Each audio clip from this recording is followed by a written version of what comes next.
구독, 좋아요, 알림 설정까지 부탁드려요. 안녕하세요. 찐테크TV입니다. 오늘은 전기차와 자율주행차의 선두주자 테슬라에 대해 알아보겠습니다. 이번 시간에는 자동차 업계에서 폭풍의 눈이 된 테슬라의 최근 소식을 체크하고 테슬라에 대해 좀 더 심층적으로 살펴보는 시간을 갖도록 하겠습니다. 우선 테슬라의 최근 소식을 체크하고 넘어가도록 하겠습니다. 9개의 주요 이슈 분석을 통해 테슬라에 관심이 있으신 분들의 궁금증을 해결해 드리도록 하겠습니다. 그렇다면 각각의 이슈를 조금 더 자세히 살펴볼까요? 최근 테슬라에 있어 가장 핫한 소식은 미국 S&P 500 지수의 편입이 결정되었다는 소식일 겁니다. 11월 16일 편입이 결정되었고 12월 21일부터 S&P 500 지수에 편입이 될 예정입니다. 실제 편입은 12월 21일이기 때문에 순위가 다소 변동될 수 있습니다만 현 시점을 기준으로 테슬라가 편입되었을 때 순위 변화를 살펴보겠습니다. 11월 25일 기준 테슬라의 시가총액은 5,441억 달러로 편입 이후 알파벳 클래스 C와 B자 사이에 위치한 7위가 될 것으로 예상됩니다. 얼마 전이었죠. 11월 24일 일론 머스크는 트위터에 상당히 중요한 소식을 남겼습니다. 바로 FSD 베타 5가 며칠대로 선보일 예정이고 개선이 중요하다는 점이었죠. 어떤 변화가 있을지는 베타 5가 나와야 알겠지만 테슬라 자율주행 기술의 진보를 볼 수 있을 것 같습니다. 자율주행과 관련해서는 자율주행 최강자는 테슬라, 애플, 웨이모, 벨로다인, 루미나 총정리 영상을 참고하시기 바랍니다. 세 번째 다룰 소식은 유명한 투자 대가시죠. 워렌 버핏이 테슬라를 샀다는 소식입니다. 다만 이것은 확실하지 않고 추측성 보도 자료일 뿐입니다. 그 전에 미국의 공시 분류 중 13F에 대해서 잠시 짚고 넘어가겠습니다. 미국 증권거래위원회에서 운용자산이 1억 달러가 넘는 헤지펀드 혹은 기관 투자자가 매 분기마다 보유 지분의 변동을 13F라는 보고서 양식을 통해 보고하도록 규정하고 있습니다. 보통 분기말을 기준으로 현재 갖고 있는 포지션이 보고가 되기 때문에 유명한 투자가 혹은 헤지펀드, 기관 등이 어떤 종목을 사고 팔았는지 추적하기에 좋은 정보죠. 물론 분기말을 기준으로 포지션이 보고되며 실제 보고서 업로드는 분기가 끝난 후 1, 2개월 사이에 업로드가 되기 때문에 시차는 다소 존재한다는 점은 감안해야 합니다. 버크셔 해서웨이의 이번 13F 보고서 요약을 살펴보면 기밀 정보는 이번 13F 보고서에서 생략되었고 미국 SEC에 별도로 제출했다고 밝혔습니다. 그리고 독립 애널리스트인 프랭크 밀레는 우리나라의 분기 보고서라고 할 수 있는 버크셔 해서웨이의 10Q 보고서와 13F 보고서를 비교해보니 110억 달러 정도의 투자처가 명확하지 않은 것을 발견했습니다. 도대체 이 110억 달러는 어디로 간 것일까요? 미국도 우리나라와 마찬가지로 특정 기업에 대해 5% 이상의 지분을 취득하게 되면 그것을 밝혀야 하는 공시 의무가 있습니다. 그러나 시가총액 2,200억 달러 이상인 기업이라면 110억 달러를 투자해도 지분이 5%가 넘지 않을 수 있으니 공시 의무를 피해갈 수 있죠.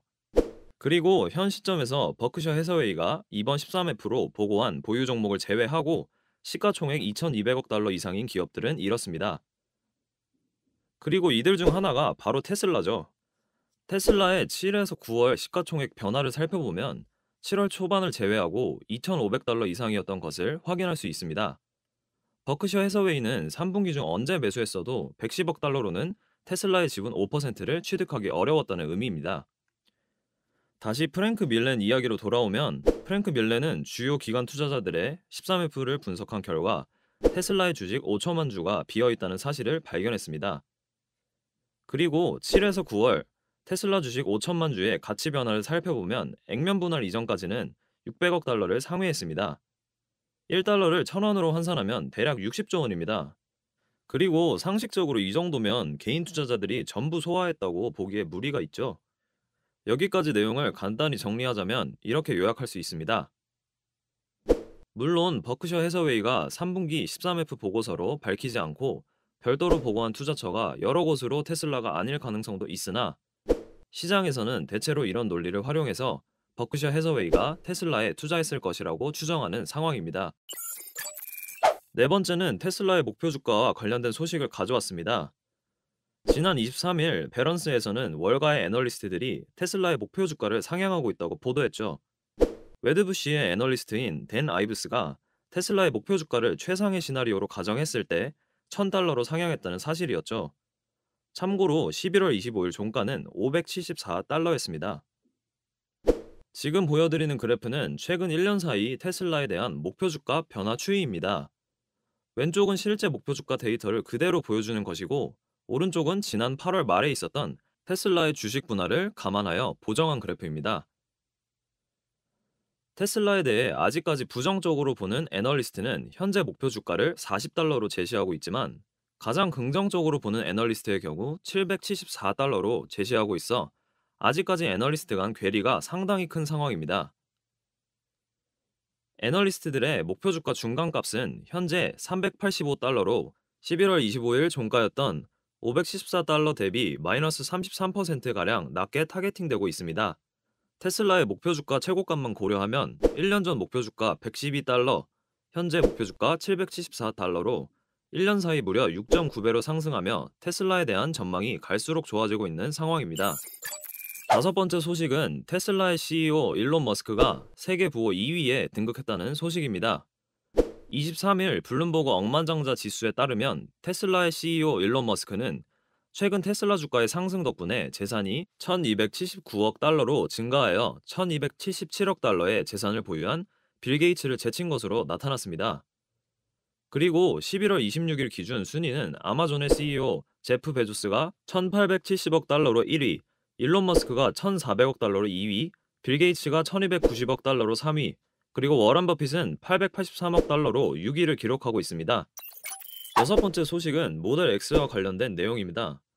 바로 벨기에의 보안 전문가인 레너트 워터스가 블루투스 해킹을 통해 2분 30초 만에 모델 X를 훔칠 수 있음을 입증했다는 내용입니다. 다만 레너트 워터스는 사이버 보안 시스템의 취약성을 찾아서 기업에 알려주는 화이트 해커였고, 테슬라 역시 보안상 허점을 인정하고 소프트웨어 업데이트를 하겠다고 밝힌 점에서 이 소식이 테슬라 주가에 미친 영향은 거의 없었습니다.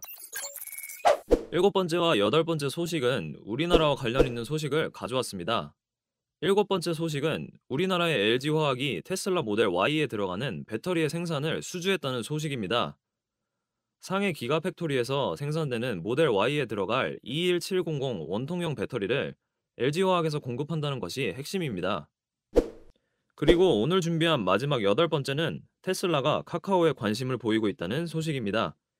기사에서는 카카오 모빌리티와 테슬라가 마케팅 부분에서 협업을 논의하기 시작한 것으로 알려졌다고 언급하고 있습니다. 카카오 택시 법인의 테슬라 차량을 활용하는 방식으로 말이죠. 테슬라 입장에서는 기업 가치에 큰 영향을 미칠 만한 소식은 아니겠습니다만, 우리나라에서도 테슬라 차량에 라이언이 랩핑된 택시를 보면 느낌이 또 색다를 것 같네요.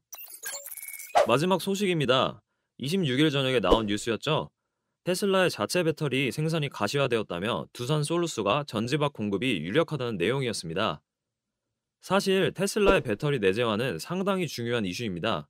첫 번째로 전기차 제조의 수직 계열화 속도가 더 빨라진다는 점이고, 두 번째로 배터리 문제가 생겼을 때 빠른 대응이 가능하다는 점입니다.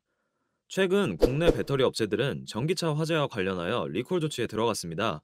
문제가 된 화재가 실제로 배터리 때문인지 밝혀지지 않은 상태에서 선제적 조치였다는 점인데요. 자동차 제조업체와 배터리 제조업체가 다르다면 원인 규명에 시간이 걸리고 사후 처리에 있어서 시간이 걸릴 수밖에 없을 것입니다.